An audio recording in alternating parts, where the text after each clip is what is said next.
Hey guys, it's Sarah. Thank you so much for watching. So today I wanted to share what is on my Sephora Loves list. I shared in a recent Get Ready With Me I guess, somewhat surprising fact about myself, and that is that I had never purchased anything from Sephora.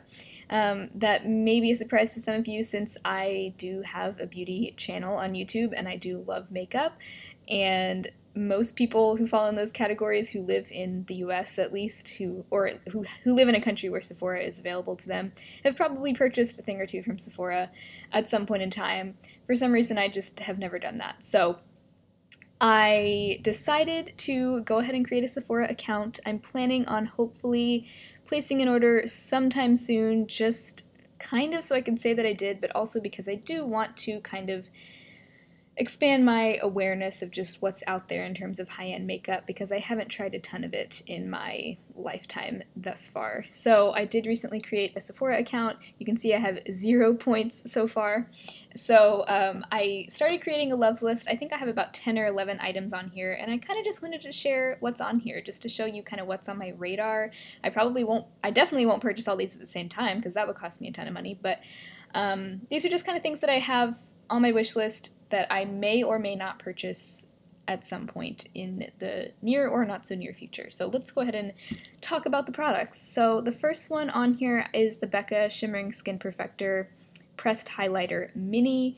Emphasis on the mini. I really like that a lot of these high-end brands do offer mini sizes because honestly, it takes forever to go through a highlighter or a blush or any kind of makeup product if you are someone who has a decent sized makeup collection. So I always like to go for minis whenever I can, just because I feel like it's a little bit less wasteful. So they do offer the mini highlighters for $19, which I think would be a pretty good deal for it.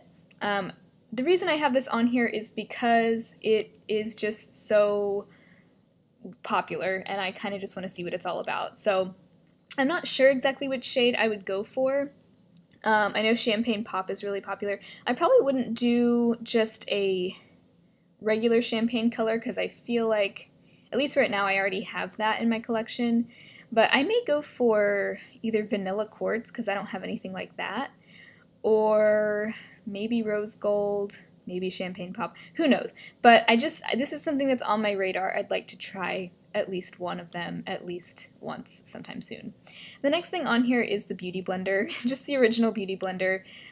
I just want to try it because I want to see what it's all about. I haven't ever tried the Beauty Blender before. I've tried knockoffs of it from Real Techniques and Flower Beauty, and currently I have the one from Lauren Brooke Cosmetics, which I'm not a huge fan of. But I just want to try it because I want to see what it's all about. If it ever goes on sale or if I can ever find a good deal on it, that's probably when I would go for it. Yeah, but there's that. Next thing, a lot of these are things that I just have on here because they're things that I hear people talk about all the time, and my curiosity is what makes me want to try them. I just want to see what they're all about. So the next one is the Sol de Janeiro Brazilian Boom Boom Cream. I have to know what the big deal is about this. I really want to smell it because everyone says it's like the best smelling thing on the planet. I just have to know. So one of these days I'm gonna buy this. I may get the mini. I'm not sure. That's the one I have on my loves list. I'm not sure. I know the bigger size is a better deal, so I may just go for that. But because I know I would use it up regardless. But that's on there just because of my own curiosity. Next thing I have on here is the Coola Makeup Setting Spray SPF 30. This just sounds like such a cool product to me, and I've always thought of the issue of you're supposed to reapply your SPF throughout the day. But if you're wearing SPF underneath your makeup, then you really can't reapply that over your makeup. So I really like the idea of an SPF setting spray. It sounds really interesting to me, and I'd love to try it. It is $36. But I'm willing to pay for good SPF products because I don't want skin cancer, so I'm willing to pay a little bit more for a good SPF product. So that is something that I've been thinking about. It is kind of pricey, but you do get 1.7 ounces, so that's kind of a good amount of product. The next thing on here is the First Aid Beauty Coconut Skin Smoothie Priming Moisturizer. this just sounds really nice to me. I've never tried anything from First Aid Beauty. I think this would be something I would really enjoy in the winter time when my skin is more dry. It does come in a 1.7 ounce and also a 0.75 ounce. The 1.7 ounce is 14, oh wait no, the 1.7 ounce is 28, and then the 0.75 is $14. So I'm not sure which I would go for. I know Kelly Gooch has talked about this and she really likes it, and I feel like I have similar tastes to her, so I think I would enjoy it, especially in the winter time. So that's something that's kind of on my radar. I probably would get the mini just to start out with, because if I don't end up liking it, at least I wouldn't have like the full size. But next couple of things. Okay, it's thundering. If you can hear that, I'm sorry. When is it not thundering, honestly? Okay, so next couple of things are the Stila Glitter and Glows. I have had my eyes on the Stila Glitter and Glows for the longest time. I know there are drugstore dupes out there, but part of me just wants the real thing. You know what I mean? Like, I don't want to get some drugstore dupe and always wonder if it really is as good. I know that's silly. That probably makes no sense, but yeah. I do have one of their Shimmer and Glow shadows in a mini version. So the ones I have on here, I have just the regular Glitter and Glow eyeshadows. These are $24 each, which is kind of pricey, but these duochrome ones and the really like iridescent looking ones, like Into the Blue, that is gorgeous. I don't have anything like that in my collection. Same with like Sea Siren. Ooh, I love that one. Sunset Cove. Literally all of these are fair game. Like, any of these I would totally be down to try. The only one that maybe not would be the Smolten Midnight, just because I don't usually go for really dark colors like that. But, oh wow, these all look so pretty. Oh, this one, the Rose Gold Retro. Ooh, yeah. Guys, I want all of them. Anyway, I guess the one I had on my loves list, I didn't really pick a particular shade, but it says I saved Rose Gold Retro. Honestly, these all look so pretty. So there's that. That's on my wish list, like, forever and always. I don't know when I will bite the bullet and buy them, but I also saved this Oh My Stars Glitter and Glow liquid eyeshadow mini set, just because I thought, you know, a mini set would be a really good value if, of course, I liked and used all of them. Plus, with products like this, it would probably take me a while to actually use up a full size, so a mini might be the smarter way to go. So this set, the Oh My Stars, has Kitten Karma, which I've heard is really nice, Gold Goddess, and Diamond Dust, so that looks like a pretty nice selection. The only thing is that I really do want to try one of those really pretty duochrome ones, like the either Sea Siren or Into the Blue. Like, those look gorgeous to me too. So who knows which ones I'll end up getting, but those are really, really probably the top things on my wish list right now. Just because they're so unique. Like, if I bought those, I would know for sure that I don't have anything else like it already. Next thing, I have a couple of concealers on my loves list, which you'll see. One of them is the Too Faced Born This Way concealer.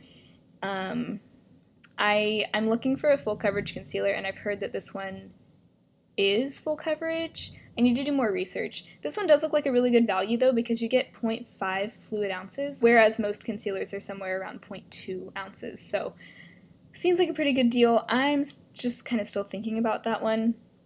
Another thing is the Besame Cosmetics lipstick. So you may remember at the very beginning of 2018, if you've been around for that long, I shared some brands that I would like to try in 2018. One of those brands was Besame. I still have not gotten around to trying them, but their lipsticks have always intrigued me. I mean, would you look at that packaging? That is gorgeous. They're $22 each, so I'd probably only get one. The one I'd probably go for would be the Besame Red 1920. It says it's a true red with a cooler blue tone base. That is my kind of color. Yes. But those I've had my eye on. Next thing, you guys might already know this. This has been on my wish list for a little while. The Hourglass Ambient Lighting Blush. These are so pretty. I'm pretty sure I would go for one of the minis because I think that they are cheaper. They're $24 for a mini. Yeah, that's right. So the color I have my eye on is the shade Mood Exposure, which is a soft plum infused with Mood Light to brighten the complexion. The reason why I have that particular shade saved is because I just don't have anything else quite like it. Most of my blushes, I've realized, are kind of peachy pink blushes. Like, that's how all of my blushes look. So I'd want to get something a little bit different. I think that would be a really pretty shade for the fall and winter time too. So that's on there. What else? Show more. Alrighty, I guess this is the last thing. For some reason I thought there were more things on here, but I'll probably do a part 2 to this some other time in the next few months or so. But this is the Urban Decay Naked Skin Concealer. This, I really like the Naked Skin foundation, so that's why I've kind of got my eye on this one too. Although it says it's an innovative high coverage concealer that provides buildable weightless coverage and leaves an invisible naked skin finish. It sounds really nice. I don't know if it sounds like the full coverage that I want, but I might try it. I might get one of their minis of this if I can find my shade, because I don't think they have as many shades available in the mini size. But if I can find my shade in the mini, that's what I would get, because I'd like to be able to try it without really committing to the full size. But that does sound nice to me, maybe kind of like as an everyday concealer and not so much full coverage. Another thing that should be on here but is not is the Tarte Shape Tape Concealer. For some reason I couldn't find it on Sephora's website, so I couldn't add it to my list, but that is probably the top concealer that I have in the back of my mind right now, is the one I'd like to try next, because it's just supposed to be super, super full coverage. So, and like I said, I'm looking for a really full coverage concealer. But anyway, those are the products that are on my Sephora Loves list at the moment. This will probably change and evolve over time. I probably won't end up purchasing some of these things, and some of them I most likely will at some point in the future. So anyway, that is it for today's video. If you enjoyed, make sure you subscribe to my channel, and let me know if you'd like me to keep doing these types of videos, and I will talk to you guys next time. Bye!